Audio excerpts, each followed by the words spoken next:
Hello friends, welcome back to my channel. I am CS Jaspreet. How are you all? I hope you all are doing well and I hope that you all are preparing for your exams.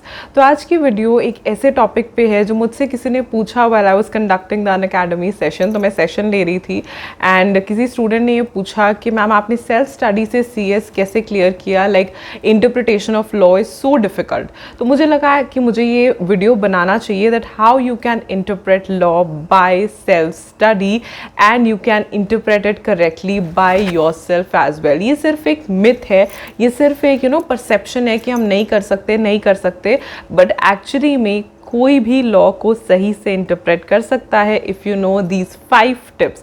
तो आज मैं आपको 5 tips बताऊंगी. With the help of those you can also interpret law by self study and that too very easily. Yes, but if you are somebody viewing me for the first time, hi, I'm Jaspreet, I'm CS.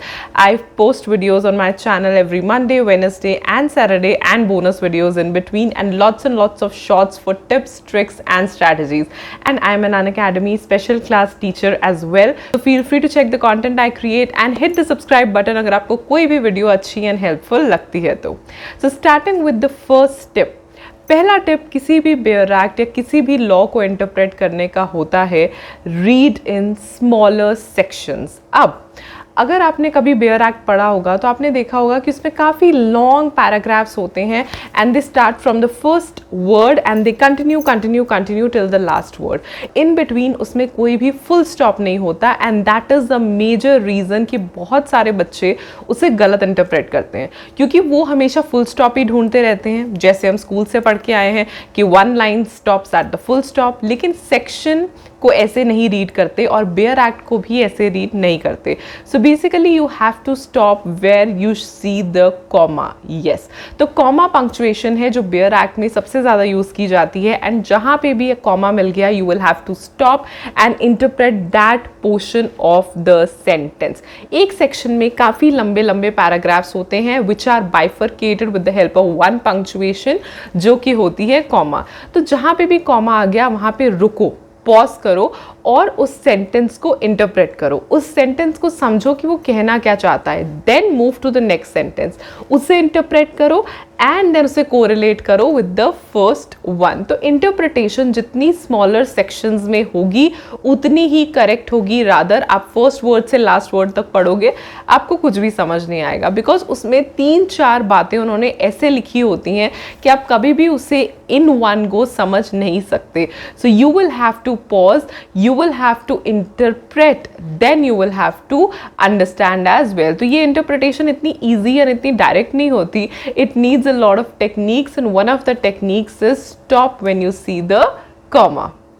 The second technique with which it is related to the same thing, that when you see the comma and when you move to the next sentence, correlate every sentence with the first sentence.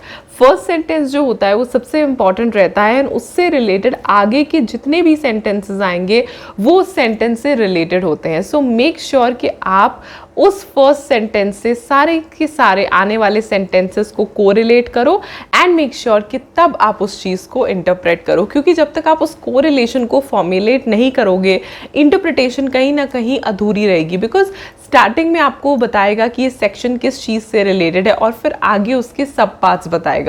तो सब part को main part से relate करना is the major thing. तो उस relation को create करने के लिए आपको छोटे छोटे सेंटेंसेस में उसे इंटरप्रेट करना है और एक दूसरे से उसे रिलेट करना है. The third point is understand the legal vocabulary.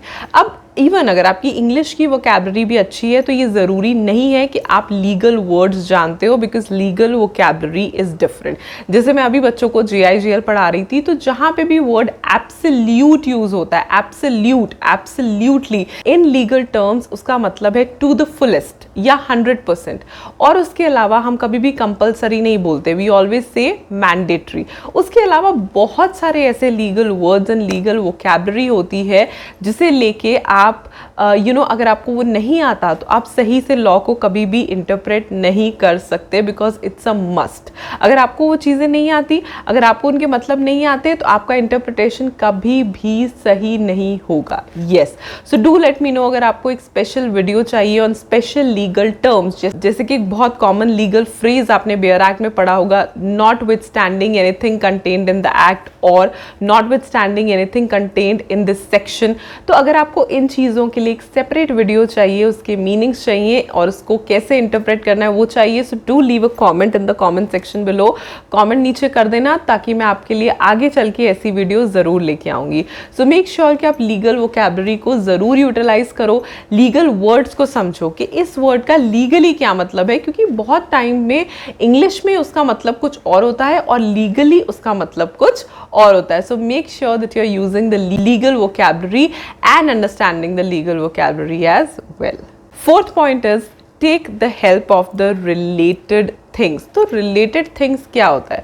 एक एक्ट या एक बेयर एक्ट जब आता है तो वो स्टैंड अलोन एक्ट कभी नहीं होता। It is just a principal act which is supported by a lot of things. जैसे सबसे पहली चीज शेड्यूल्स। हर बेयर एक्ट के अंदर एंड में शेड्यूल्स दिए होते हैं। For example in companies act schedule में हमें पता चलता है memorandum, articles, managerial remuneration, depreciation, ये सारी चीजें इन बिटवीन द एक्ट वो इनकॉर्पोरेट नहीं कर सकते, इसलिए वो एंड में शेड्यूल्स फॉर्म में इन्हें देते हैं, which is very very important. तो इसीलिए शेड्यूल्स को देखना। उसके बाद रूल्स ऐसी चीज़ है जो हमें सेपरेट बुक्स उसके लिए परचेज करनी पड़ती हैं, बट रूल्स आपको ये इंटरप्रेट करने में हेल्प करते हैं कि एक्चुअली एक्ट क्या कह रहा है। उसके अलावा there could be subordinate legislatures, orders, circulars, notices, कुछ भी हो सकता है। Anything that is related to the act, that is related to the law should be studied and you have to stay updated with it. आप अगर ये सोचते हो कि मैंने बेयर एक्ट खरीद लिया and that is at the job is done, it is not done, it is just the beginning. It is very very important कि बेयर एक्ट को कैसे इंटरप्रेट करो, ये सारी रिलेटेड चीज़ें आपको बहुत ज़्यादा हेल्प करती हैं। So make sure you are taking the help of each and every thing related to it. Fifth and the most important, take the help of illustrations, examples और जजमेंट्स। अब अगर आप एक स्टूडेंट हो, CA, CS, CMA या law के student हो, तो बेस्ट चीज़ है कि आपको अगर कोई बुक्स प्रोवाइडेड है तो आप एग्जाम्पल्स की, इलस्ट्रेशंस की हेल्प लो, एंड टू द मोस्ट आप हेल्प ले सकते हो जजमेंट्स की। जब कोई नया लॉ आता है ना, तब वो बहुत छोटा होता है क्योंकि उसकी अभी इंटरप्रिटेशन शुरू नहीं होती। फिर उसे लोग यूज़ करते हैं, उसमें से लूप होल्स ढूंढते हैं, फिर केसेस होते हैं, फिर जुडिशरी उनके डिसीजंस लेती है, जुडिशरी के दिए हुए जजमेंट्स फर्दर यूज होते हैं। तो जजमेंट्स या प्रेसिडेंट्स बहुत हेल्प करते हैं टू अंडरस्टैंड अ टॉपिक, क्योंकि कहीं ना कहीं जजमेंट जब आता है तो जज का एक फुल एनालिसिस आता है that what did he analysed on the basis of the act, on the basis of the rules, on the basis of all the related things. तो जजमेंट आपको हर एक्ट के पर्पस की सुपर डुपर क्लैरिटी देता है, which is a must. तो इसलिए ये चीज़ बहुत ज़रूरी है कि आप ये चीज़ समझो कि अगर आपको रियलिटी में समझना है कि ये एक्चुअली बात क्या है, क्या इसका पर्पस है, क्या ये कहना चाहता है, go through the illustrations, examples and most important judgments, जिन्हें हम in simple words judicial decisions या प्रेसिडेंट्स भी बोलते हैं। तो प्रेसिडेंट्स या जुडिशियल डिसीजन को ज़रूर देखो, ज़रूर एनालाइज करो। It will help you understand better, it will help you interpret better. So these are the 5 tips जो आप यूज कर सकते हो while you're interpreting law and you will interpret it totally correctly by self study। तो interpretation law की self study से बिल्कुल मुश्किल नहीं है। ये 5 टिप्स आप यूज करो, आपको बहुत हेल्पफुल होगा। I don't mean to come out with any tips जो कि बहुत क्रूशियल हैं, जो कि बहुत डिफिकल्ट हैं। मैं चाहती हूँ कि बहुत ही simple and straightforward tips मैं आपको दूँ। So these are the tips, इन्हें यूज करना और मुझे बताना कि आपको इसमें से कौन सी टिप्स सबसे ज़्यादा यूजफुल लगी और आप कैसे पढ़ते हैं लॉ, आप कैसे लॉ को इंटरप्रेट करते हैं। डू लेट मी नो अगर आपका कोई डिफरेंट टेक्निक है in the comment section below. I would love to read it and respond you as well. And this video shout out goes to Vanshita. Thank you so much Vanshita for always commenting down my videos and attending my Unacademy session as well. Thank you so much. I'm always grateful to each one of you, and if you want a shout out from me, it's pretty simple. Like the video, subscribe to my channel and leave a sweet comment below. Maybe in the next video you get a shout out from me. Follow me on other social media handles as well. Everything is linked in the description box below. Bye.